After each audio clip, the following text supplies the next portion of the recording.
Friends, मैं सी इमरान पठान हमारे इस MIP इन्वेस्टॉलिक चैनल में आपका वेलकम करता हूं। आज हम बात करेंगे एक बेहतरीन इन्वेस्टिंग ऑप्शन के बारे में जो कि गवर्नमेंट रेगुलेटेड है, जिसका नाम है PPF यानी कि पब्लिक प्रोविडेंट फंड। ये स्कीम लॉन्ग टर्म इन्वेस्टमेंट के लिए बहुत ही अच्छी है। आपको इसमें इन्वेस्ट करके ये सोचने की ज़रूरत नहीं होगी कि आपका पैसा डूबेगा या साल में आपको एक बार आके रीबैलेंसिंग या रीअसेस करने की ज़रूरत नहीं पड़ेगी। तो चलिए दोस्तों शुरू करते हैं।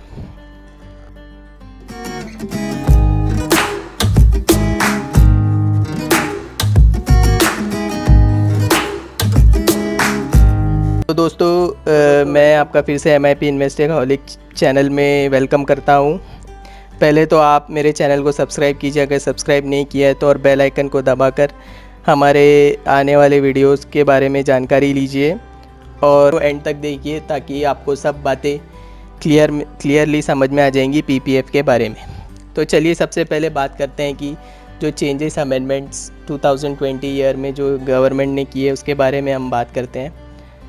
तो सबसे पहला गवर्नमेंट ने ये चेंज किया है कि जो PPF में पूरे फाइनेंशियल ईयर में सिर्फ आप 12 इंस्टॉलमेंट्स तक ही उसमें इन्वेस्ट कर सकते थे, मतलब 12 बार ही आप पैसे उसमें इन्वेस्ट कर सकते थे। बट गवर्नमेंट ने अभी नया स्कीम ऐसे निकाला है कि वो 12 इंस्टॉलमेंट्स को चेंज करके उन्होंने अलाउ किया है कि आप फाइनेंशियल ईयर में कितने भी बार उसमें इन्वेस्ट कर सकते हैं। सो जो दूसरा अमेंडमेंट गवर्नमेंट ने लाया है वो ये है कि आप जो PPF का जो 15 इयर्स का जो लॉक इन पीरियड ख़त्म होता है उसके बाद आप 5 इयर्स के लिए उसको एक्सटेंड कर सकते हैं। तो 5 इयर्स को एक्सटेंड करने के लिए आपके पास 1 साल का ऑप्शन होता है 15 साल ख़त्म होने के बाद। तो 1 साल में आपको वो 5 इयर्स का ऑप्शन सेलेक्ट करना होगा। तो एवरी लॉक इन पीरियड ख़त्म होने के बाद आपके पास 1 साल होगा आपको एक्स्ट्रा 5 इयर्स एक्सटेंड करने के लिए। सो जो तीसरा जो गवर्नमेंट ने जो लाया है अमेंडमेंट वो है कि जो आप लोन लेते हैं PPF के अगेंस्ट में उस पे इंटरेस्ट रेट गवर्नमेंट ने 2% से 1% कर दिया है। और जो चौथा अमेंडमेंट लाया है गवर्नमेंट में वो फॉर्म्स के थ्रू चेंजेस लाया है। फॉर्म्स पहले A, B, C नाम होते थे, अब 1, 2, 3 फॉर्म्स हो गए। तो वो हम at the end of the video में डिस्कस करेंगे।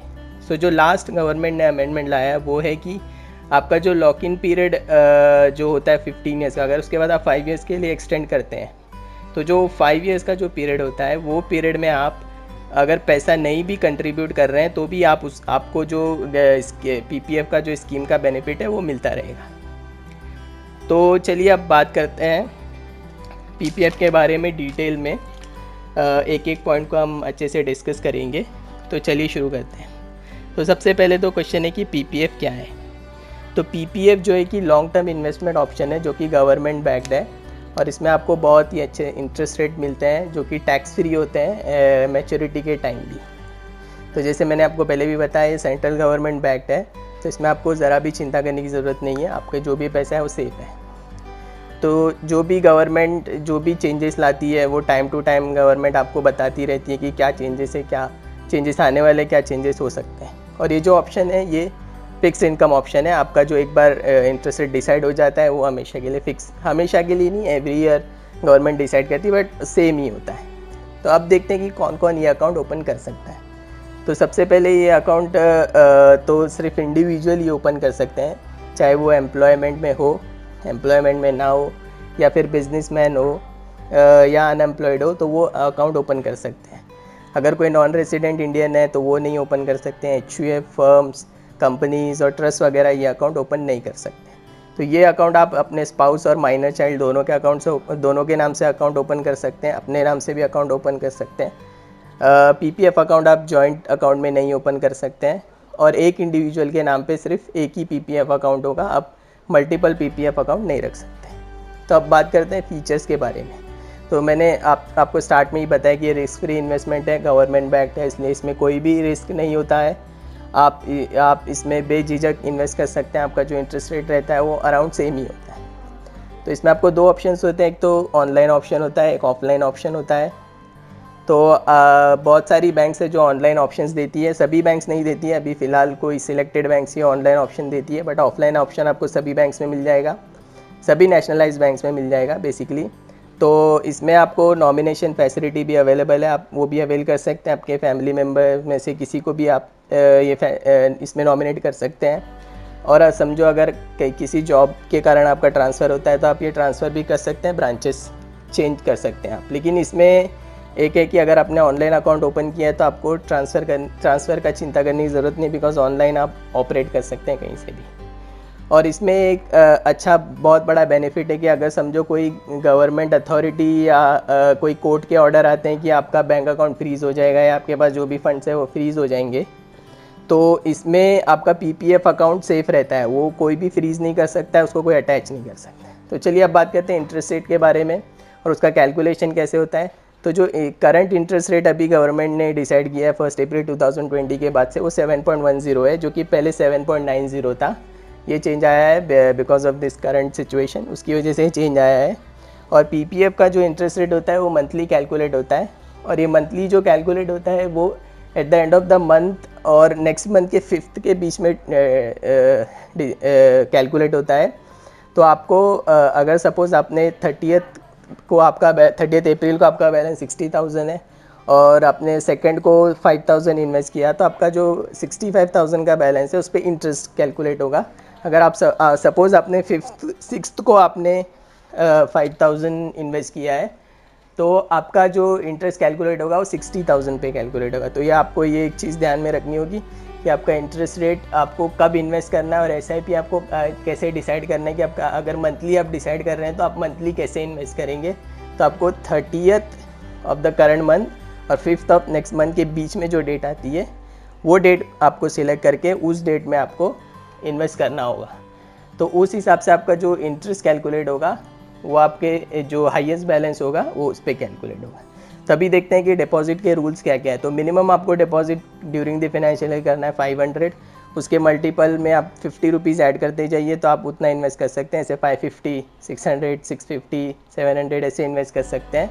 और during the full financial year maximum limit है 1,50,000, जो कि आप ATC में डिडक्शन ले सकते हैं।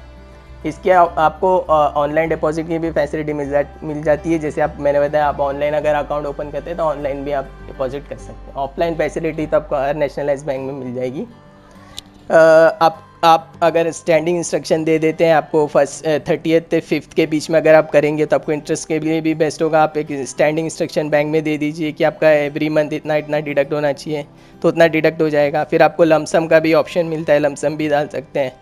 फिर आपको मैंने जैसे स्टार्ट में ही बताया 12 इंस्टॉलमेंट्स का पहले कंडीशन था, वो अभी गवर्नमेंट ने निकाल दिया है। तो आप 12 से भी ज़्यादा इंस्टॉलमेंट दे सकते हैं। जैसे आपको अगर 15 डेज़ में अगर इंस्टॉलमेंट देनी है या एक हफ्ते में इंस्टॉलमेंट देनी है, तो उस तरह से आप इंस्टॉलमेंट्स देके कर सकते हैं। तो अभी चेक करते हैं कि टेन्योर क्या है। तो अभी इसका तो कंपलसरी 15 ईयर्स का टेन्योर होता है। ये तो होता है अगर 15 ईयर्स के पहले आपको करना है तो सर्टेन कंडीशंस में आप विड्रॉ कर सकते हैं। जैसे अगर आपको समझो विड्रॉ करना है, पार्शियल विड्रॉल करना है, तो उसके भी कंडीशंस है। तो अगर समझो प्रीमेच्योर क्लोजर करना है तो उसके 4 कंडीशन है। जैसे लाइफ थ्रेटनिंग अगर डिसीज़ होगा तो वो, हायर एजुकेशन अगर खुद के लिए हायर एजुकेशन चाहिए तो वो, तो थर्ड ऑप्शन है कि अगर रेसिडेंसी आपका चेंज होता है, जैसे पहले आप इंडियन थे अभी कैनेडियन हो गए, तो वो केस में आप विड्रॉ कर सकते हैं। और अगर आप सपोज़ आपके घर में किसी को कोई डिपेंडेंट है, जैसे आपके चाइल्ड है, स्पाउस है, उनका हायर एजुकेशन के लिए आपको पैसे लग रहे हैं तो आप विड्रॉ कर सकते हैं। जो तो 2 पहले ऑप्शन है वो पहले से अवेलेबल थे, और जो नेक्स्ट लास्ट के 2 ऑप्शन है, चेंज इन रेसिडेंसी और हायर एजुकेशन ऑफ डिपेंडेंट, ये नए गवर्नमेंट ने नए रूल्स लेकर आए हैं। तो ये 4 ऑप्शन आपको अवेलेबल है। और फिर एक्सटेंशन आप 5 ईयर्स के ब्लॉक में ले सकते हैं। इससे पहले मैंने आपको बताया 15 ईयर्स ख़त्म होने के बाद आप 5 ईयर्स का एक्सटेंड करवा सकते हैं। उसके बाद अगर और 5 ईयर्स कंप्लीट होते हैं तो और 5 ईयर्स का आप ऐसे 5 ईयर्स के ब्लॉक में एक्सटेंड करवा सकते हैं, विद कंडीशन दैट कि आप 1 साल में ये ऑप्शन अवेल कर लें। अभी बात करते हैं कि अगर समझो आपका पीपीएफ अकाउंट किसी वजह से डिसकंटिन्यूस हो जाता है, जैसे कि अगर आपने सपोज़ 1 ईयर में मिनिमम जो उसका कंडीशन है आपको डिपॉजिट का वो नहीं किया है, तो आपका वो डिसकंटिन्यू हो जाता है पीपीएफ अकाउंट। तो उसको रिवाइव करने के लिए आपको 50 रुपीज़ का पेनल्टी भरना पड़ता है, जो कि आप वो 50 रुपीज़ का पेनल्टी भर के पीपीएफ अकाउंट को रिवाइव कर सकते हैं। तो ये अगर आप ड्यूरिंग द डिसकंटिन्यूएंस अगर आपको विड्रॉल करना है या लोन लेना है तो आप नहीं ले सकते पीपीएफ अकाउंट में। पहले आपको रिवाइव करना पड़ेगा, फिर आपको लोन या जो भी आपका विड्रॉल कर सकते हैं। और लेकिन जो ड्यूरिंग द डिसकंटिन्यूस आपका जो इंटरेस्ट रहेगा वो इंटरेस्ट आपको एज़ पर द स्कीम मिलते रहेगा। जो भी उसका रेट ऑफ इंटरेस्ट रहेगा स्कीम का वो आपको मिलता रहेगा। अभी बात करते हैं कि विड्रॉल और प्रीमेच्योर क्लोजर कैसे होता है। तो आप जो विड्रॉ कर सकते हैं वो आपका जो बैलेंस रहेगा पीपीएफ अकाउंट में उसका सिर्फ 50% आप बैलेंस विड्रॉ कर सकते हैं। वो भी आपको 5 ईयर्स कंप्लीट होना चाहिए अकाउंट ओपन होने के बाद। 5 ईयर्स के बाद या 50% का बैलेंस विड्रॉ कर सकते हैं। और प्री मैच्योर क्लोजर का हम लोग ने पहले ही जैसे बात कर लिया, 4 कंडीशन है, वो 4 कंडीशन अगर फुलफिल होती है तो आप प्री मैच्योर क्लोजर करके पूरा पैसा ले सकते हैं। प्री मैच्योर क्लोजर के केस में आपको 1% पेनल्टी लगेगा इंटरेस्ट पे, जो कि आपके इंटरेस्ट अमाउंट से डिडक्ट होकर फिर आपको जो पैसा है वो मिल जाएगा। और फिर हम लोग बात करते हैं कि लोन फैसिलिटी भी मिलती है। तो वो लोन फैसिलिटी अगेंस्ट आपको पीपीएफ कैसे मिलती है, उसका रीपेमेंट कैसे होता है। तो आपका जो बैलेंस होगा पीपीएफ अकाउंट में उसका 25% आपको लोन ले सकते हैं, आप एलिजिबल होंगे। और उसका जो इंटरेस्ट रेट रहेगा वो 1% रहेगा। पहले जो 2% था अभी 1% हो गया है। और उसका रीपेमेंट पीरियड जो होगा वो 36 मंथ्स होगा। तो आप ये जो लोन जो है अगेंस्ट पीपीएफ ये 3rd to 6th ईयर के बीच में ही ले सकते हैं। जैसे अपने अकाउंट आज ओपन किया तो आप आज से 3 साल के बाद लोन ले सकते हैं, और 6th ईयर से पहले लोन लग सकते हैं। उसके बाद नहीं, उसके पहले आप लोन नहीं ले सकते। और आपको इंटरेस्ट नहीं मिलेगा during the period of loan tenure, और आपको आपके पीपीएफ अकाउंट में कोई भी इंटरेस्ट नहीं मिलेगा, तो आप वहाँ पर लूज़ कर लेंगे। अब आते हैं जो सबसे मेन पॉइंट है और जो सबसे बेस्ट इस फीचर है इस स्कीम का, वो है टैक्स बेनिफिट। आपको बहुत सारे टैक्स बेनिफिट्स मिलते हैं। जैसे कि आप अगर इन्वेस्ट करते हैं तो आपको एटीसी में इसका डिडक्शन मिलता है, फुल डिडक्शन मिलता है 1,50,000 तक का। फिर उसके बाद इस पीपीएफ अकाउंट में जो भी इंटरेस्ट आपको मिलता है वो पूरा टैक्स फ्री होता है। फिर आपको 15 ईयर्स के बाद जो उसका मैच्योरिटी मिलता है, 15 ईयर्स के बाद, या आप समझो 5 ईयर्स और एक्सटेंड करते हैं 20 ईयर्स के बाद, जैसे आप एक्सटेंड करते हैं उस तरह से अगर जो भी आपको मैच्योरिटी मिलता है fully taxable fully tax free होता है, जो कि आप बहुत ह्यूज अमाउंट होता है, तो आपको वो बहुत बड़ा बेनिफिट होता है। आपको वो पूरा टैक्स फ्री अमाउंट मिलता है इसमें। तो ये सबसे बड़ा मेन जो टैक्स बेनिफिट का जो फीचर है, ये इस स्कीम का एक मेन पॉइंट है जहाँ की लोग इसमें इन्वेस्ट करते हैं। तो ये बहुत ही मेन फीचर्स था। तो ये सारे फॉर्म्स है जो कि आप देख सकते हैं कि फॉर्म पहले ABCD था, अभी फॉर्म 1 फॉर्म 2 हो गया है। तो आप देख सकते हैं कि फॉर्म 1 जो है वो अकाउंट ओपनिंग है, फॉर्म 2 जो है वो लोन के लिए आपको विड्रॉ करना है, फॉर्म 3 है जो कि आप फॉर्म 3 जो है आपको अगर आपको क्लोजर करना है अकाउंट का तो उस लिए, फॉर्म 4 अगर आपको एक्सटेंड करना है 5 ईयर्स का ब्लॉक के लिए तो वो है। फिर फॉर्म 5 जो है आपको अगर क्लोज़ करवाना है, प्री मैच्योर क्लोजर करना है तो उसके लिए आपको फॉर्म 5 मिल जाता है। तो आप एक बार ये देख लीजिए कैसे फॉर्म्स हैं, आपको जो भी एप्लीकेबल फॉर्म्स हैं आप देख सकते हैं। अकाउंट ओपनिंग अब जनरली ऑनलाइन होता है तो आपको बहुत ईजी हो जाता है। तो ये थी पूरी जानकारी पीपीएफ अकाउंट के बारे में।